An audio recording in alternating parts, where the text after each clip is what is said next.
Dan di pertemuan yang kedua ini materinya adalah akuntansi dan lingkungan akuntansi. Ada 4 topik yang akan dibahas pada pertemuan yang kedua. 1. Akuntansi sebagai bahasa bisnis. 2. Pemakai informasi akuntansi.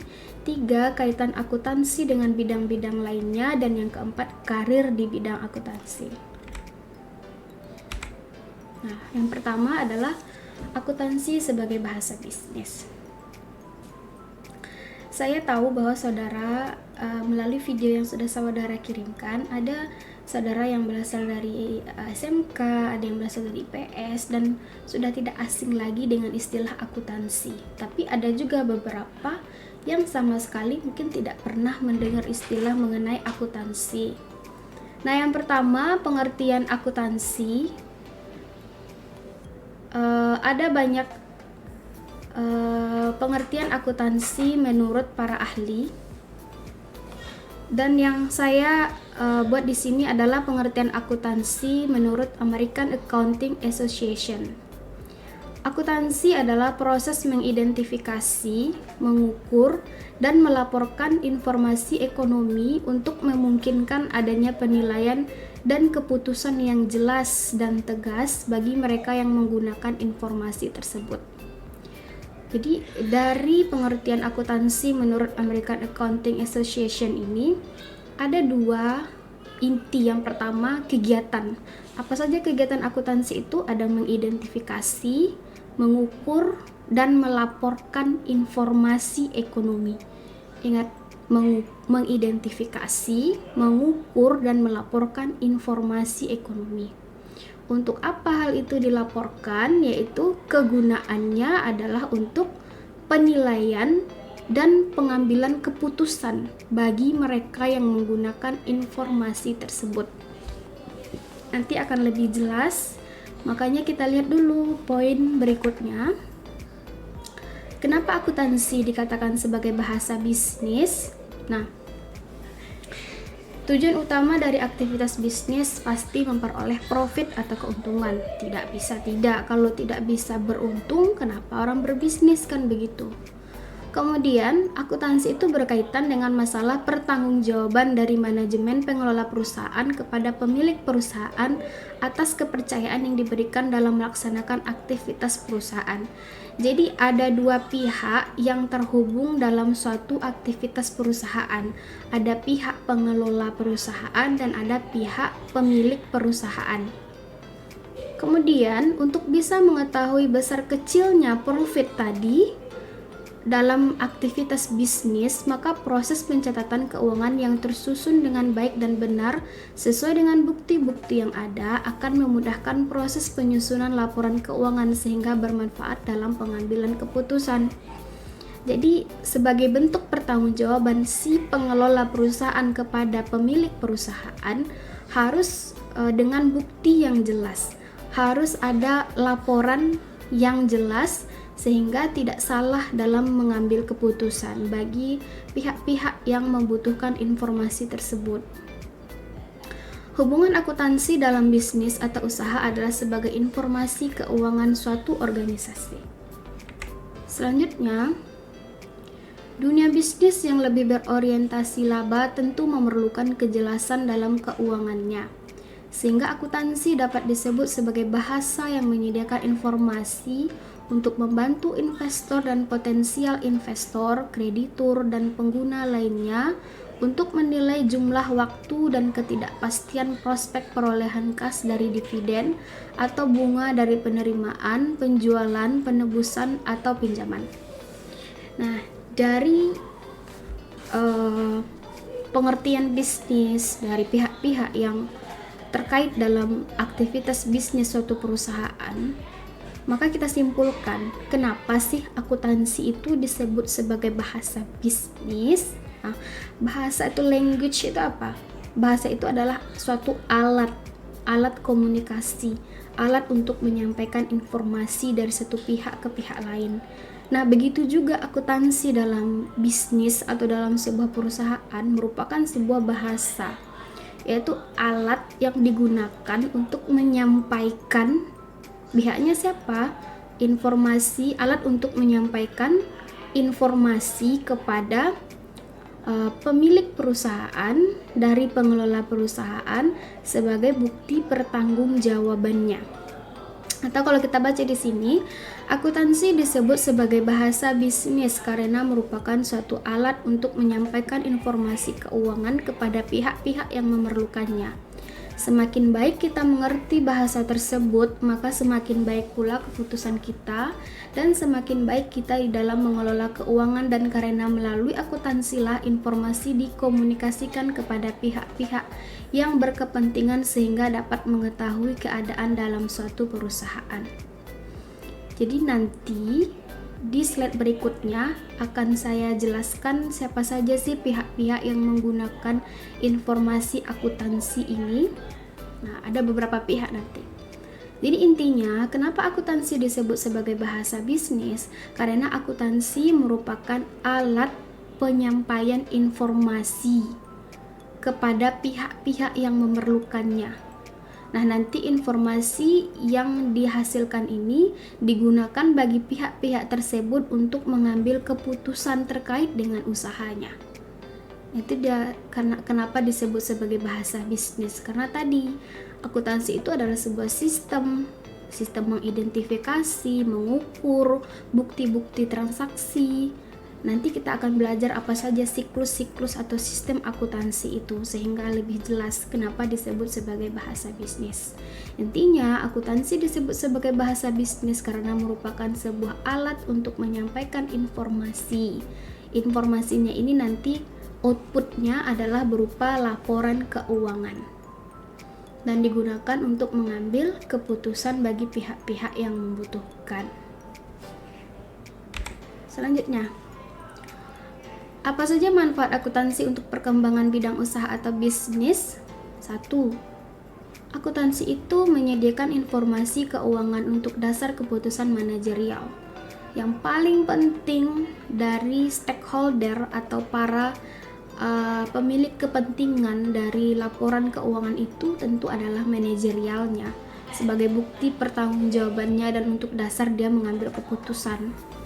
2. Sebagai informasi atau laporan kepada pihak eksternal. Nah, juga yang kedua penting juga untuk pihak eksternalnya atau pihak di luar perusahaan. 3. Sebagai alat pengendali keuangan melalui laporan keuangan. Nah, informasi yang ditampilkan di laporan keuangan tentu bisa dijadikan sebagai dasar untuk mengendalikan keuangan perusahaan. Misalnya di laporan posisi keuangan, bagaimana proporsi kasnya, bagaimana proporsi asetnya dibandingkan dengan kewajibannya. Ternyata lebih banyak kewajiban daripada aset, lebih banyak penggunaan dana daripada sumber dana misalnya. Nah, hal itu akan menjadi dasar pengambilan keputusan bagi pihak manajemen untuk mengendalikan keuangannya. Apakah utang usahanya perlu ditambah, apakah utangnya perlu dikurangi, apakah investasinya perlu dikurangi, dan sebagainya. Kemudian jenis laporan keuangan itu ada 5. Yang pertama, laporan posisi keuangan atau neraca, laporan laba rugi komprehensif, laporan perubahan ekuitas, laporan arus kas, dan catatan atas laporan keuangan. Nanti itu akan lebih diperjelas di pertemuan berikutnya, dan juga nanti ini akan kita tulis, kita buat ini perhitungannya supaya lebih memahami lagi. Kemudian topik yang kedua, nah ini tadi yang saya sebutkan, siapa saja pemakai informasi akuntansi atau stakeholdernya. Ada beberapa pihak yang membutuhkan informasi yang dihasilkan dari sistem akuntansi tersebut. Ingat, informasi yang dihasilkan itu berupa laporan keuangan. Ada 5 tadi jenisnya. Nah, siapa saja yang memerlukan informasi? Yang pertama, manajer. Manajer itu bisa menggunakan informasi akuntansi itu untuk menyusun perencanaan perusahaan, mengevaluasi kemajuan, dan untuk mengambil tindakan-tindakan koreksi yang diperlukan. Bahkan memungkinkan saja tindakan promosi, demosi, atau PHK, pergantian struktur organisasi, dan lain sebagainya dalam internal perusahaan itu bisa dilakukan oleh manajer berdasarkan hasil dari laporan keuangan atau informasi yang diterima dari akuntansi tersebut. Jadi bagi manajer ini bisa digunakan sebagai dasar pengambilan keputusan untuk membuat rencana, mengevaluasi kemajuannya, laba dari tahun sebelumnya ke tahun berikutnya, bagaimana peningkatan atau penurunan, penjualannya, produksinya, bisa dilihat dari informasi akuntansi tersebut. Kemudian investor digunakan untuk mengevaluasi dan menganalisis pendapatan yang diperkirakan yang akan dipilih sebagai tempat penanaman modalnya. Nah, dari laporan keuangan itu tentu investor ini akan membuat kesimpulan.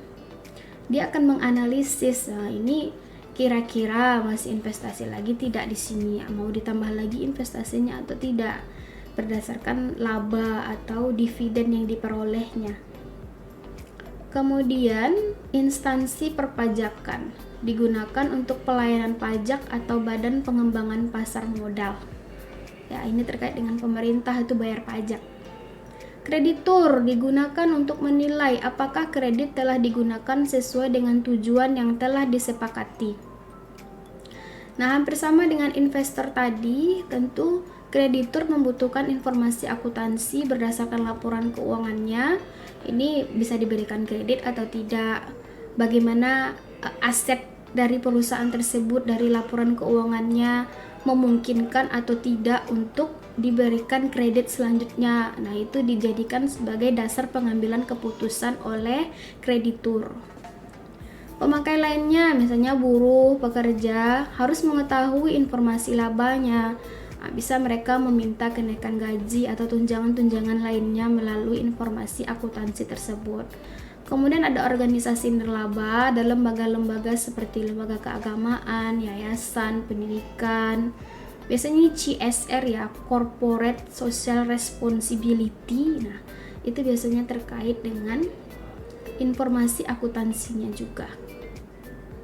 Lanjut. Yang ketiga, kaitan akuntansi dengan bidang-bidang lainnya.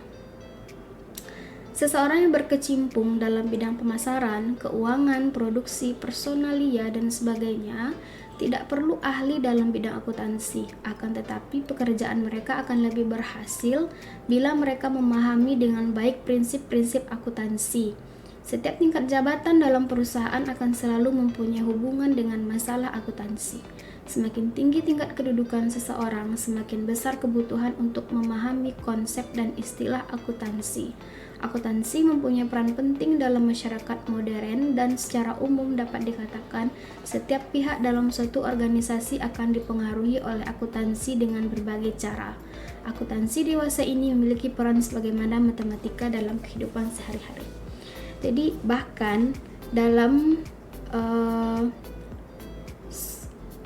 perekonomian yang paling kecil sekalipun, misalnya UMKM, usaha mikro kecil menengah, bahkan usaha rumah tangga sekalipun itu membutuhkan akuntansi dalam pencatatannya. Walaupun belum sempurna seperti yang akan kita pelajari ada siklusnya, tapi paling tidak mereka itu membutuhkan pencatatan, misalnya dari bukti-bukti transaksinya. Mustahil seseorang tidak memerlukan akuntansi dalam menghitung labanya. Bahkan saya lihat kalau ada iklan-iklan di YouTube itu ya, kalau kita tidak skip, ada iklan tentang buku kas, ada tentang warung, itu kan sebenarnya akuntansi juga, tapi lebih sederhana. Makanya disebut bidang-bidang lainnya itu secara tidak langsung berhubungan dengan akuntansi. Topik yang terakhir, karir di bidang akuntansi. Ada 4. Yang pertama, akuntan publik. Ini biasanya mendirikan KAP sendiri, KAP Herman gitu ya. Kantor Akuntan Publik Herman. Nah, ini biasanya akuntannya ini independen, tidak terikat dengan perusahaan manapun. Dia bekerja berdasarkan pembayarannya. Berbeda dengan akuntan intern. Kalau akuntan intern itu bekerja dalam satu perusahaan atau organisasi, dibayar karena bekerja di suatu perusahaan. Kemudian akuntan pemerintah itu bekerja pada lembaga-lembaga pemerintah. Dan akuntan pendidik yaitu bertugas dalam bidang pendidikan akuntansi, melakukan penelitian dan pengembangan akuntansi, mengajar dan menyusun kurikulum pendidikan akuntansi di perguruan tinggi. Itu kira-kira karir-karir yang bisa ditempuh di bidang akuntansi. Kemudian untuk pertemuan kedua saya rasa cukup sampai di situ. Kalau ada pertanyaan nanti bisa ditanyakan di WA group. Nah, sekian dari saya, semoga bermanfaat dan bisa dipahami dengan baik. Assalamualaikum warahmatullahi wabarakatuh.